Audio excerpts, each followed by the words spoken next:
disposition de nos fiches de parrainage. Nous, on a une doléance unique. C'est la seule doléance depuis le 29 septembre, c'est qu'on nous remette des fiches de collecte de parrainage pour le candidat Ousmane Sonko. Donc en tant que mandataire, je suis venu accompagner du président, l'honorable député Abbas Fall, également de l'huissier, Maître Wayne, pour voir l'état d'avancement de la requête que nos avocats ont déposée jeudi par rapport à la Sénat pour qu'elle se substitue à la DGE et nous remette les fiches de collecte de parrainage du candidat Ousmane Sonko. Parce qu'on a noté que la Sénat avait servi une injonction à la DGE sur la base du code électoral et que la DGE avait refusé de s'exécuter comme elle refuse toujours dans son attitude de rébellion et de défiance à l'égard de la justice d'exécuter la décision de justice du 12 octobre. Et tout le monde sait que cette décision-là doit être prise en compte immédiatement parce qu'il y a l'article 47, alinéa 4 du code électoral qui le dit. Et que le pourvoi en cassation de l'État n'est pas suspensif. Donc c'est une décision applicable. Cette ordonnance doit être appliquée et doit être exécutée. Nous sommes dans ce processus-là pour demander l'exécution. Nous notons qu'au niveau de l'exécutif, il y a un refus d'exécuter les décisions de justice. Maintenant, la Sénat, en tant qu'arbitre,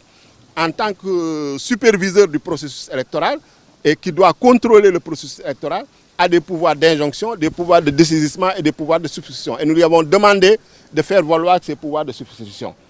Maintenant, postérieurement à cette requête, nous avons tous vu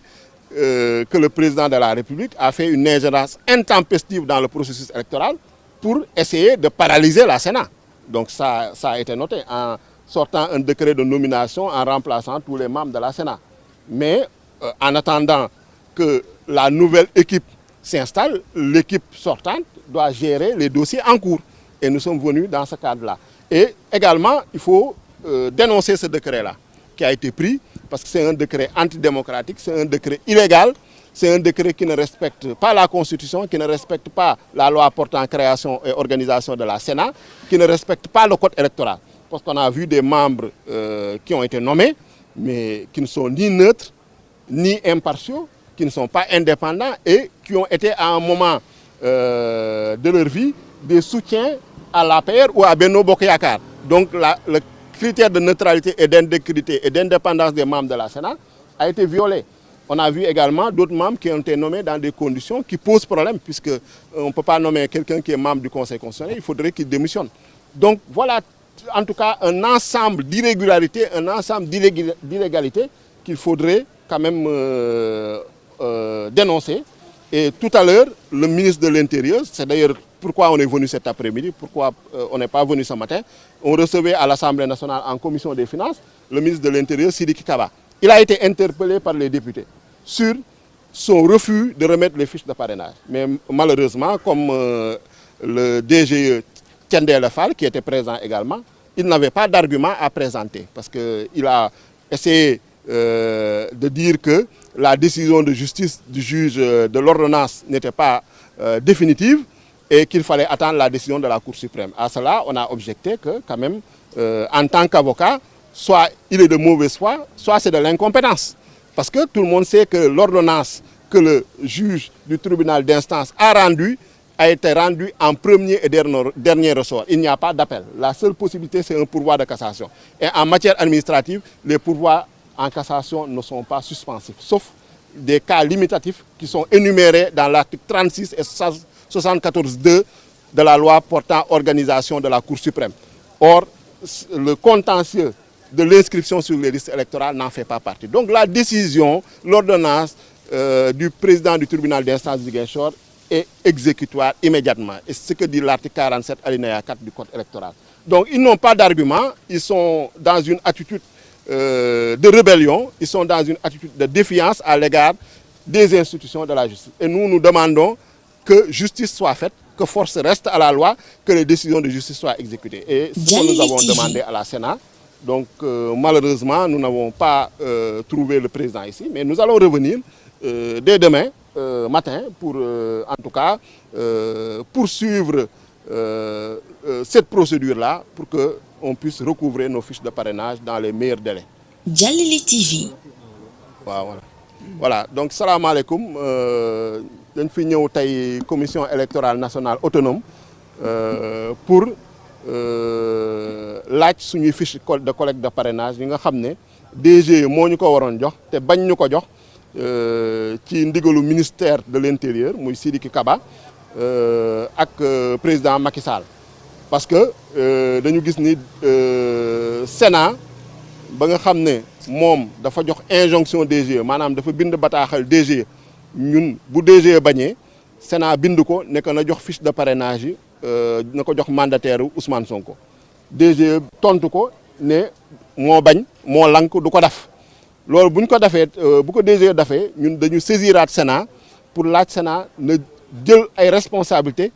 mu substitué wu DGE jox ñu suñu fiche de parrainage donc ci loolu nañ ñoo xool bataaxal boobu fu ñu ci toll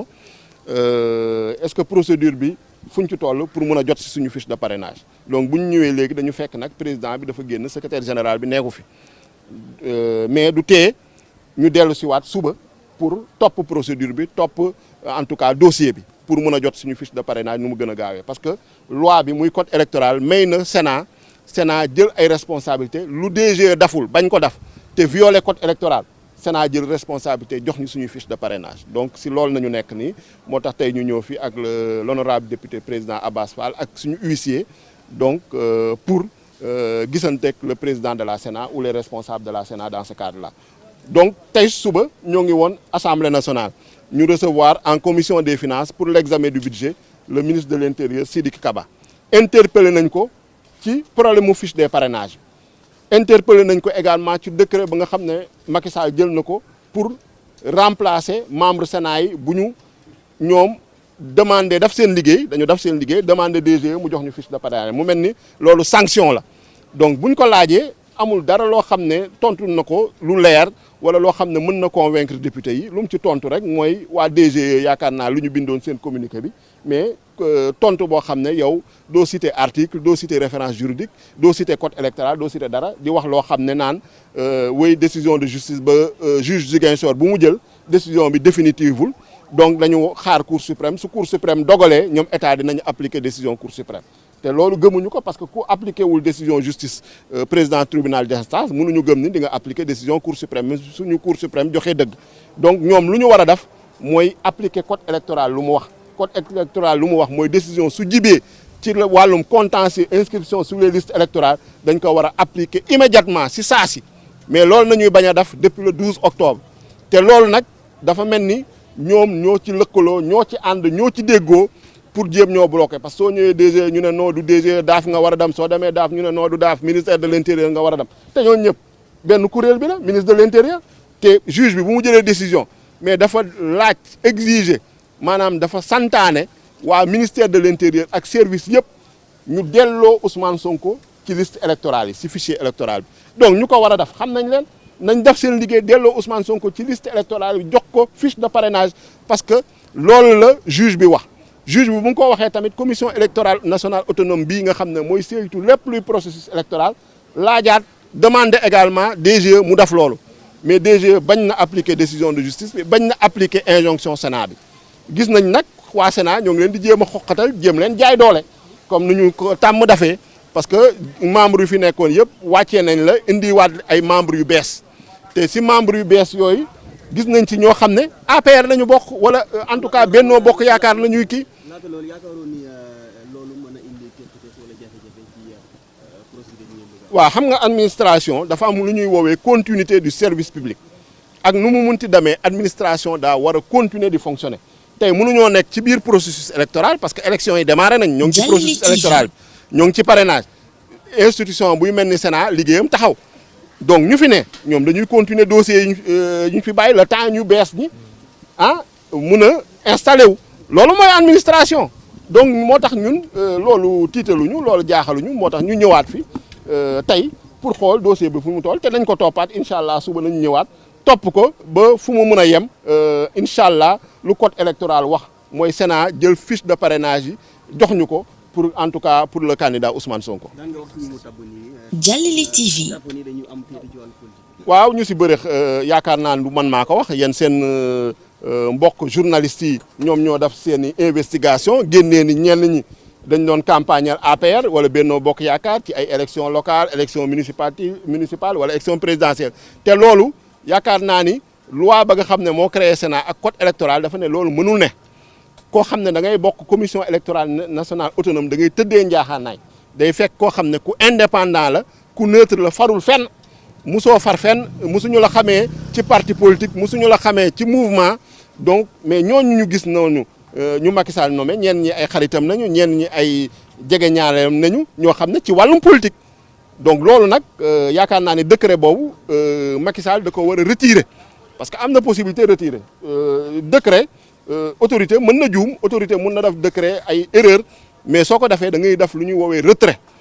pour procédure la su ko retiré wul nag mais nañ ko attaqué ci yoon pour annuler ko au niveau de la Cour suprême donc dëkk Sénat boobu composition bi nu mu demee loolu moom mënul jàll yaakaar naa ne ñii moom dañ leen war a bàyyi ñu continuer ba en tout cas ñu am benn composition boo xam ne dina respecter loi Sénat bi dina respecter code électoral bi waaw jërëjëf merci jaa ngeen jëf waaw. voilà mi ngi noonu